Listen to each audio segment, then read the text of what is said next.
ನಮಸ್ತೆ ಫ್ರೆಂಡ್ಸ್, ನಂದಿ ವ್ಲಾಗ್ಸ್ಗೆ ಸ್ವಾಗತ ಸುಸ್ವಾಗತ.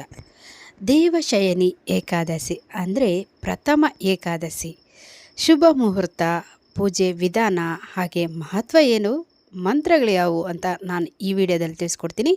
ಖಂಡಿತವಾಗೂ ವಿಡಿಯೋ ಅಂತೂ ಎಲ್ಲೂ ಸ್ಕಿಪ್ ಮಾಡದೆ ಪೂರ್ತಿಯಾಗಿ ನೋಡಿ. ಆಷಾಢ ಮಾಸದ ಶುಕ್ಲ ಪಕ್ಷದ ಏಕಾದಶಿ ತಿಥಿಯನ್ನು ದೇವಶಯನಿ ಏಕಾದಶಿ ಅಥವಾ ಪ್ರಥಮ ಏಕಾದಶಿ ಎಂದು ಕರೆಯುತ್ತಾರೆ. ದೇವಶಯನಿ ಏಕಾದಶಿ ದಿನದಂದು 4 ತಿಂಗಳುಗಳ ಚಾತುರ್ಮಾಸ ಪ್ರಾರಂಭವಾಗುವುದು. 2026ರ ದೇವಶಯನಿ ಏಕಾದಶಿ ಪೂಜೆಗೆ ಶುಭ ಮುಹೂರ್ತ ಯಾವುದು, ದೇವಶಯನಿ ಏಕಾದಶಿ ಪೂಜೆ ಮಾಡುವ ವಿಧಾನ ಹಾಗೆ ಅದರ ಮಹತ್ವ ಮತ್ತು ಮಂತ್ರಗಳು ನೋಡೋಣ. ವಿಷ್ಣುದೇವನಿಗೆ ಸಮರ್ಪಿತವಾದ ಅತ್ಯಂತ ಮಹತ್ವದ ಏಕಾದಶಿ ವ್ರತಗಳಲ್ಲಿ ದೇವಶಯನಿ ಏಕಾದಶಿಯು ಒಂದಾಗಿದೆ. ದೇವಶಯನಿ ಏಕಾದಶಿ ವ್ರತವು 4 ತಿಂಗಳ ಚಾತುರ್ಮಾಸದ ಅವಧಿಯನ್ನು ಸೂಚಿಸುವ ಏಕಾದಶಿ ವ್ರತ ಸಹ ಆಗಿದೆ. 2026ರ ಆಷಾಢ ಮಾಸದ ಶುಕ್ಲ ಪಕ್ಷದ ಏಕಾದಶಿ ತಿಥಿಯನ್ನು ದೇವಶಯನಿ ಏಕಾದಶಿ ಎಂದು ಆಚರಿಸಲಾಗುತ್ತದೆ. ಈ ದಿನ ಬ್ರಹ್ಮಾಂಡದ ರಾಕ್ಷಸನಾದ ವಿಷ್ಣುದೇವನು ಕ್ಷೀರಸಾಗರದಲ್ಲಿ ವಿಶ್ರಾಂತಿಯನ್ನು ಪಡೆದುಕೊಳ್ಳಲು ತೆರಳುತ್ತಾನೆ.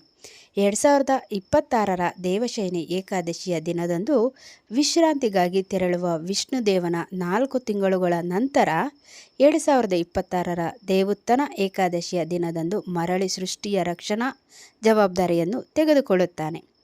ಈ 4 ತಿಂಗಳು ವಿಷ್ಣುದೇವನ ಬದಲಾಗಿ ಶಿವನು ಬ್ರಹ್ಮಾಂಡದ ರಕ್ಷಣೆಯ ಜವಾಬ್ದಾರಿಯನ್ನು ತೆಗೆದುಕೊಂಡಿರುತ್ತಾನೆ.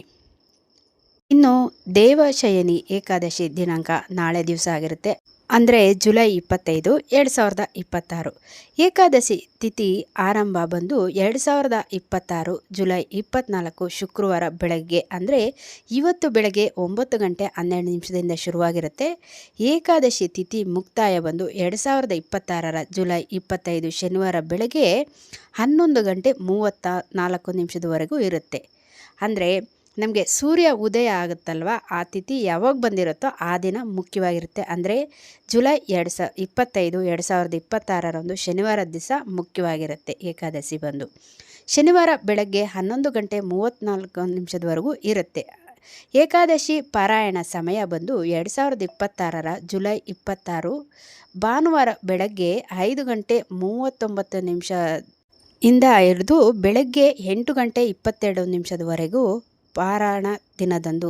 ಇನ್ನು ಅತ್ಯಂತದ ಕ್ಷಣ ಬಂದು 2026 ಜುಲೈ 26 ಭಾನುವಾರದ ಮಧ್ಯಾಹ್ನವರೆಗೂ ಇರುತ್ತೆ, ಅಂದರೆ 1:57 ಇರುತ್ತೆ. ಇನ್ನು ದೇವಶಯನಿ ಏಕಾದಶಿ ಮಹತ್ವ ನೋಡೋದಾದರೆ, ಹಿಂದೂ ಧರ್ಮ ಗ್ರಂಥಗಳ ಪ್ರಕಾರ ಏಕಾದಶಿಯು ಬಹಳ ಮಹತ್ವದ ದಿನವಾಗಿದ್ದು ಇದು ಧಾರ್ಮಿಕ ಮತ್ತು ಆಧ್ಯಾತ್ಮಿಕ ಮಹತ್ವವನ್ನು ಹೊಂದಿದೆ. ಈ ಶುಭ ದಿನದಂದು ವೈಷ್ಣವ ಭಕ್ತರು ಕಟ್ಟುನಿಟ್ಟಾದ ಉಪವಾಸವನ್ನು ಆಚರಿಸುತ್ತಾರೆ ಮತ್ತು ವಿಷ್ಣುವನ್ನು ನಿಯಮಬದ್ಧವಾಗಿ ಪೂಜಿಸುತ್ತಾರೆ. ದೇವಶಯನಿ ಏಕಾದಶಿಯು ವಿಷ್ಣುದೇವರ ಕ್ಷೀರಸಾಗರದಲ್ಲಿ 4 ತಿಂಗಳುಗಳನ್ನು ಕಳೆಯುವ ಸಮಯವನ್ನು ಸೂಚಿಸುತ್ತದೆ ಮತ್ತು ಆ 4 ತಿಂಗಳ ಅವಧಿಯನ್ನು ಚಾತುರ್ಮಾಸ ಎಂದು ಕರೆಯಲಾಗುತ್ತೆ. ಈ ನಿರ್ದಿಷ್ಟ ದಿನವು ವಿಷ್ಣುವನ್ನು ಪೂಜಿಸಲು ಮೀಸಲಾಗಿದೆ. ಈ ತಿಂಗಳುಗಳ ಶುಕ್ಲ ಪಕ್ಷ ಏಕಾದಶಿಯ ತಿಥಿಯಂದು ದೇವಶಯನಿ ಏಕಾದಶಿಯನ್ನು ಆಚರಿಸಲಾಗುತ್ತೆ.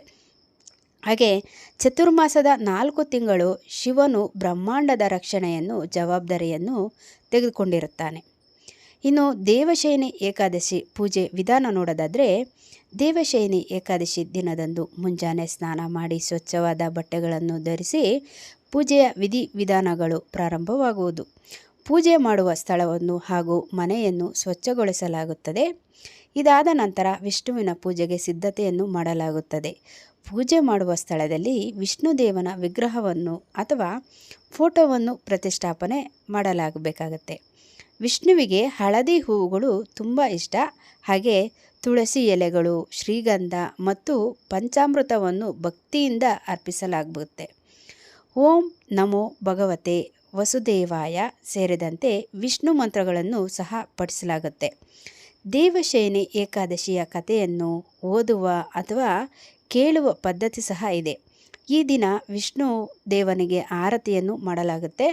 ಹಾಗೆ ಶಾಂತಿ ಮತ್ತು ಸಮೃದ್ಧಿಗಾಗಿ ಆತನನ್ನು ಪ್ರಾರ್ಥಿಸಲಾಗುತ್ತದೆ. ದೇವಶಯನ ಏಕಾದಶಿ ದಿನದಂದು ಅನೇಕ ಭಕ್ತರು ವಿಷ್ಣುದೇವನನ್ನು ಮೆಚ್ಚಿಸುವುದಕ್ಕಾಗಿ ದಾನ ಧರ್ಮ ಕಾರ್ಯಗಳನ್ನು ಸಹ ಮಾಡ್ತಾರೆ. ಆಹಾರ ಧಾನ್ಯಗಳನ್ನು ಹಾಗೆ ಬಟ್ಟೆಗಳನ್ನು ಹಾಗೂ ಇನ್ನಿತರ ಅಗತ್ಯ ವಸ್ತುಗಳನ್ನು ಸಹ ದಾನ ಸಹ ಮಾಡ್ತಾರೆ.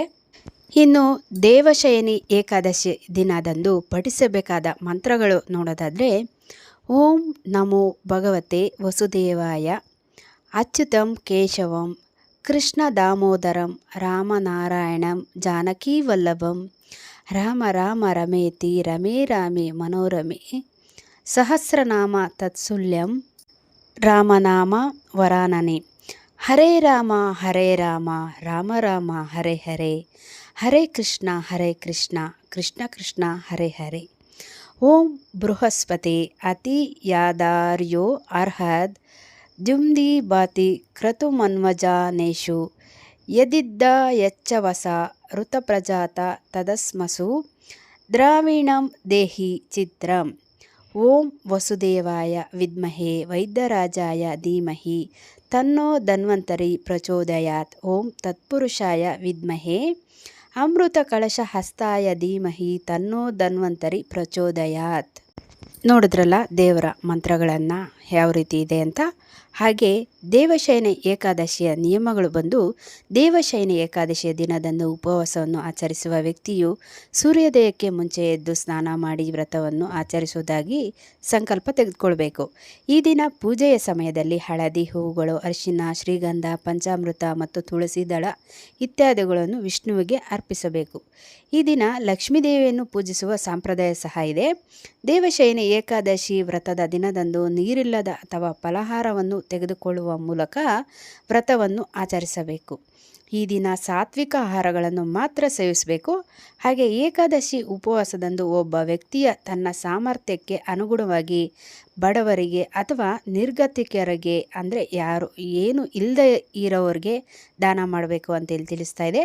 ಹಾಗೆ ಏಕಾದಶಿ ವ್ರತದ ಸಮಯದಲ್ಲಿ ಒಬ್ಬರು ಅವಾಚ್ಯ ಶಬ್ದಗಳನ್ನು, ಅಂದರೆ ಕೆಟ್ಟ ಮಾತುಗಳನ್ನು ಬಳಸಬಾರ್ದು, ಯಾರನ್ನು ಅವಮಾನಿಸಬಾರದು. ಈ ದಿನದಂದು ಕೋಪ ಸಹ ಮಾಡ್ಕೋಬಾರ್ದು, ಕ್ರೋಧದಿಂದ ಸಹ ದೂರವಿರಬೇಕು ಅಂತ ಇಲ್ಲಿ ತಿಳಿಸ್ತಾ ಇದೆ. ನೋಡಿದ್ರಲ್ಲ ದೇವಶಯನಿ ಅಥವಾ ಪ್ರಥಮ ಏಕಾದಶಿ ಯಾವ ರೀತಿ ಮಾಡಬೇಕು, ಏನೆಲ್ಲ ಪದ್ಧತಿ ಇದೆ, ಹಾಗೆ ಆವತ್ತಿನ ದಿವಸ ಪಠಿಸಬೇಕಾದ ಮಂತ್ರಗಳು, ಅದರದ್ದು ಏನು ಪ್ರಯೋಜನ ಅಂತೆಲ್ಲ ತಿಳ್ಕೊಂಡ್ರಲ್ಲ. ಖಂಡಿತವಾಗ್ಲೂ ಎಲ್ಲರೂ ಮಾಡಿ, ಎಲ್ರಿಗೂ ದೇವರು ಒಳ್ಳೇದು ಮಾಡಲಿ ಅಂತ ತಿಳಿಸ್ತಾ ಇನ್ನೊಂದು ಹೊಸ ವಿಡಿಯೋ ಜೊತೆ ನಿಮ್ಮೊಂದಿಗಿರ್ತೀನಿ.